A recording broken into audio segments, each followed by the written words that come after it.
Tanggal 31 Oktober nanti bertepatan dengan perayaan terbesar ketiga di dunia. Kalian tahu perayaan apa itu? Ya, kalian benar. Halloween. Semua orang merayakannya, terutama warga Amerika Serikat. Perayaan ini berisi orang-orang berkostum aneh dan terkesan horor. Dan selalu ada permainan trick or treat. Namun tak hanya itu saja, mereka semuanya harus mematuhi beberapa aturan ketika sedang merayakannya. Jika tidak dipatuhi, maka akan terjadi sesuatu terhadap diri mereka bagi yang melanggarnya. Kejadian itu semua terangkum dalam film ini. Oke, langsung saja menuju videonya.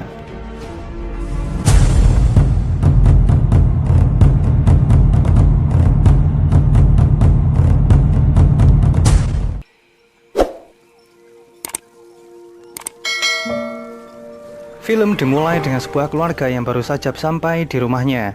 Tampak rumah mereka didesain dengan tema Halloween karena hari itu sedang berlangsung pesta Halloween. Tak hanya mereka, semua rumah juga didesain sama.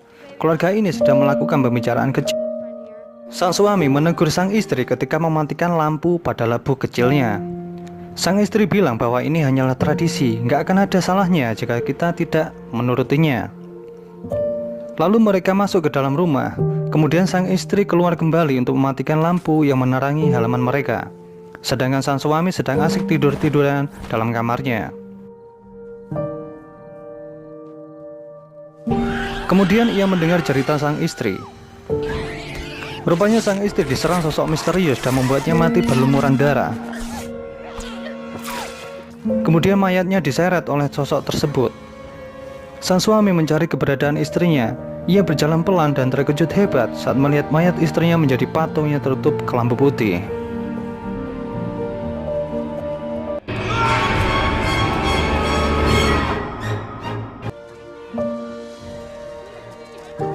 Jalanan sangat ramai dengan hiruk-pikuk orang-orang yang sedang berpesta Halloween. Semua orang sibuk merayakannya dengan cara memakai kostum. Seperti para gadis-gadis ini, mereka nampak asik berdandan dalam ruangan ganti, yang tanpa sadar ada anak kecil sedang asik mengintip mereka dari lubang kecil. Lalu emaknya memarahinya. Para gadis itu pun keluar untuk membayar kostum yang telah dicoba tadi. Mereka adalah Janet, Maria, Daniel, dan Laurie. Mereka adalah tipe cewek genit kecuali Laurie yang seperti antisosial. Sangat mudah bagi mereka bertiga untuk bisa mendapatkan teman kencan malam itu. Namun tidak bagi Laurie. Ia sangat kesulitan meskipun sudah berusaha mencoba. Kemudian ia menelpon Daniel untuk menyatakan keinginannya agar tidak ikut berpesta. Ia ingin sendirian saja. Seorang anak kecil bernama Charlie dengan mulut belepotan sedang menjatuhkan lampu para tetangganya. Kemudian ia menghampiri rumah tetangganya, Stephen, untuk meminta permen. Karena Stephen tidak ada, ia mengambil permen dan memasukkannya ke dalam kantong miliknya. Ternyata tetangganya berada di belakangnya. Kemudian Stephen mengajaknya mengobrol dan membiarkannya memakan permen yang ia curi darinya. Tak berapa lama Charlie tersendak dan memuntahkan makanan yang telah ia makan. Ternyata Stephen telah meracuninya. Charlie dibawa masuk ke rumah Stephen itu.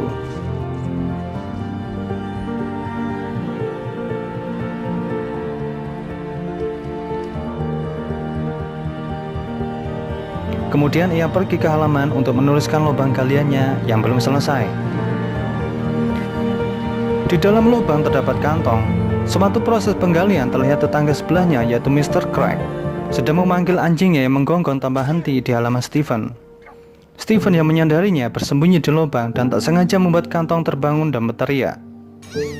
Karena takut dicurigai, Stephen memberitahu dirinya bahwa jika ia hanya memperbaiki septic tank. Kemudian Mr. Craig meninggalkannya dan menuju ke dalam rumah. Stephen mengucapkan selamat Halloween kepada beliau. Namun beliau membalasnya dengan ucapan persetan denganmu. Setelah itu Stephen kembali melanjutkan kegiatannya tersebut dan memastikan lubang itu aman. Ia pun sempat melihat Mr. Craig berteriak minta tolong kepadanya dari jendela rumahnya. Namun ia tak menggubris dan langsung masuk ke dalam rumah. Anaknya yang masih kecil sudah menanti kehadirannya. Ia diajak anaknya menuruni tangga untuk mengukir labu.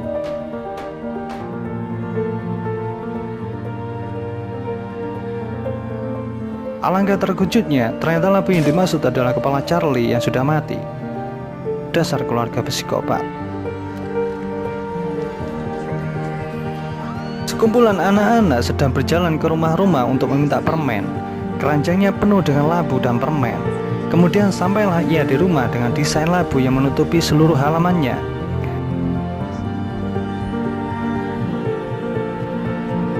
Datanglah pemilik rumah itu menghampirinya, Rhonda namanya.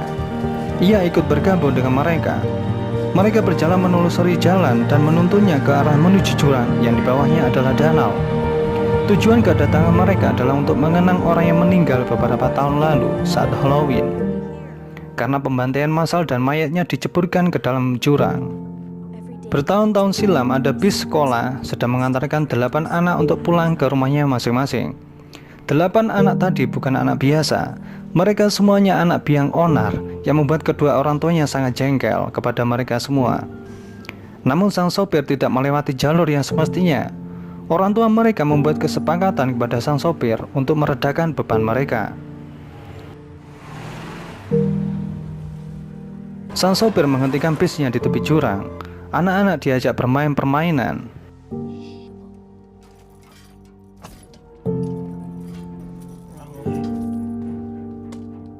Namun ada anak yang tidak sabaran. Dia pun mengambil kemudi bis dan akhirnya semua masuk dan tercebur ke danau. Semuanya tenggelam.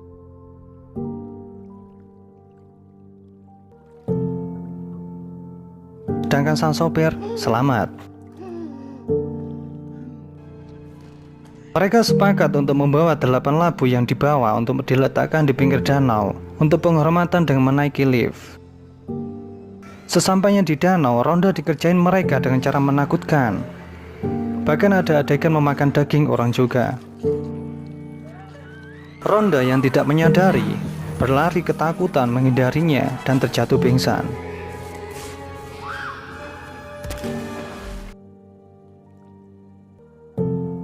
Beberapa saat kemudian ia dibangunkan dan mereka menjelaskan bahwa tindakannya hanyalah permainan. Hal itu membuat Messi merasa tidak puas dengan respon biasa Rhonda. Akhirnya dia menendang labu-labunya sehingga jatuh ke danau. Akibatnya mayat 8 anak tadi bangun dan meneror mereka semuanya. Mereka ketakutan berlarian menuju lift. Rupanya Rhonda sudah ada di dalam lift duluan dan ia tak mau membukakan kunci. Mereka pun mati diterkam makhluk tadi, sedangkan Rhonda kembali ke rumahnya dengan santai.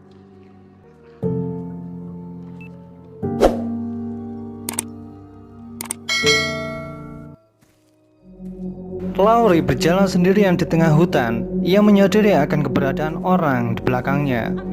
Ia memintanya untuk muncul di hadapannya. Kemudian muncullah pria bertopeng di hadapannya.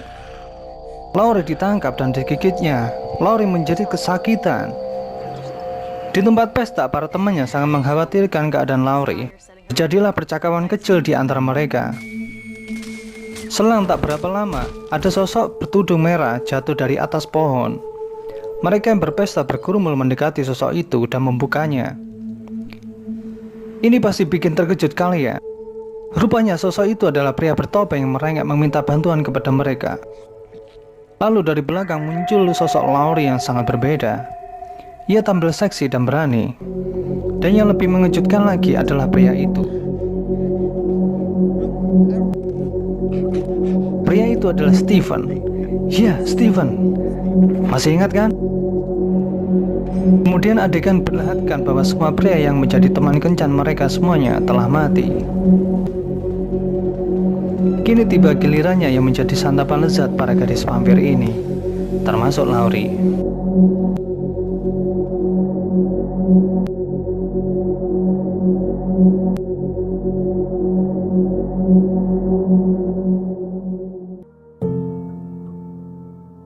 Sementara itu, sekumpulan anak lainnya sambil membawa kantong permen sedang mengendap-endap rumah Mr. Craig dan menggedor pintu rumahnya yang dikunci dengan sangat rapat. Perlahan pintunya terbuka lebar. Dari balik pintu yang gelap, hadir sosok misterius dengan suara erangan mengerikan.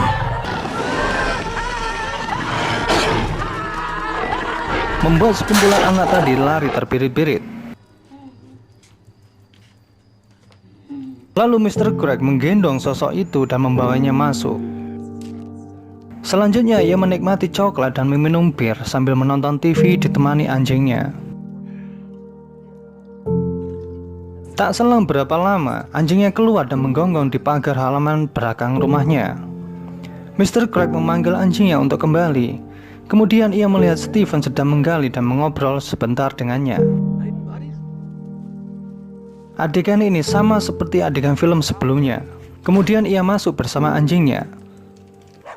Belum selesai beliau mengunci pintu, anjingnya menggonggong dengan keras ke arah pintu depan.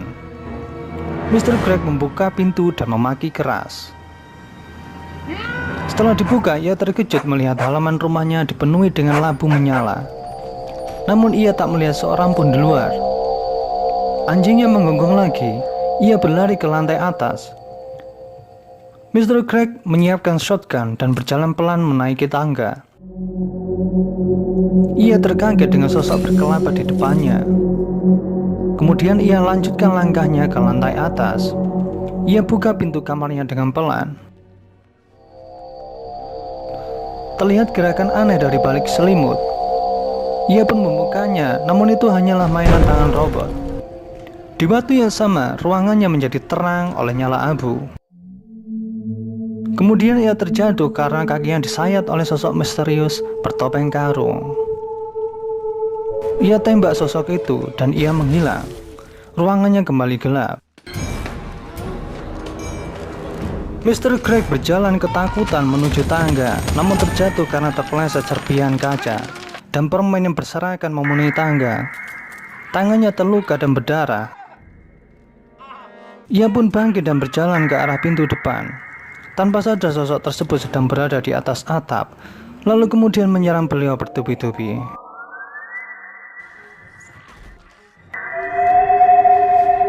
Ia berhasil kabur setelah membuka topeng sosok tersebut, sehingga membuatnya berteriak dan tidak fokus. Lalu ia menggedor jendela untuk minta pertolongan Steven. Selanjutnya sosok tersebut menyerangnya kembali dengan lebih agresif. Mr. Craig dengan sekuat tenaga mengambil shotgun lalu menembaknya. Sosok tersebut terlempar. Mr. Craig menembaknya sekali lagi untuk memastikan kematian sosok tersebut, yang mengakibatkan tangan sosok tersebut terputus. Lalu kemudian ia menelpon 911, namun terhalang karena ada yang memutus kabelnya. Selanjutnya beliau mengerang kesakitan karena sayatan dari tangan sosok tersebut.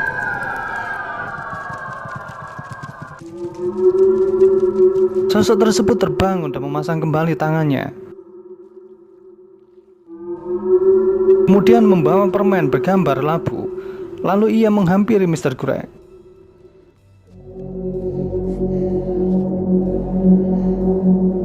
Mr. Craig terkejut hebat dan tersudut tak bisa kemana-mana lagi. Sosok tersebut menancapkan permen tersebut ke arah beliau, namun malah menancap ke bungkus coklat.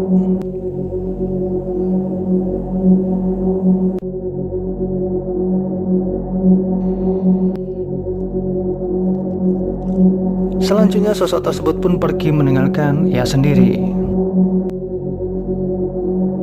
Mr. Craig berdiam di dekat perapian sementara waktu.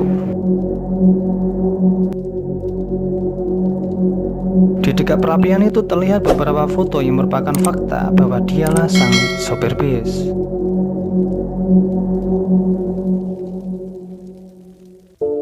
Kemudian di depan rumahnya sekumpulan anak meminta permen kepada beliau. Beliau memberikannya sangat banyak.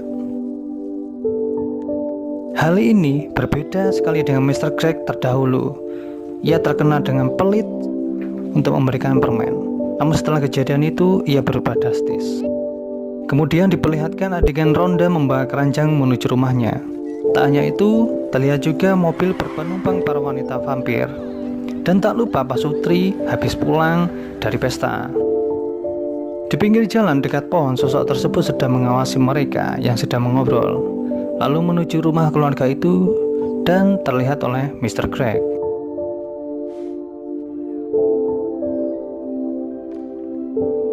Kemudian Mr. Craig masuk ke dalam rumahnya. Belum selesai menutup pintu, terdengar suara di depan pintunya. Setelah dibuka, ia terkejut dengan kedatangan mayat 8 anak yang telah meneror teman-teman ronda tadi.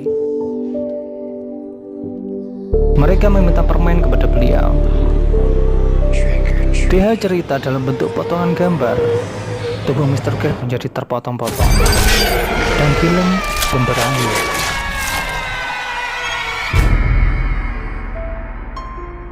Itulah tadi cerita lengkap film Trick or Treat tahun 2007. Semoga kalian terhibur. Apabila ada saran dan ide untuk film selanjutnya, silahkan komen di bawah ya. Sampai jumpa di video selanjutnya.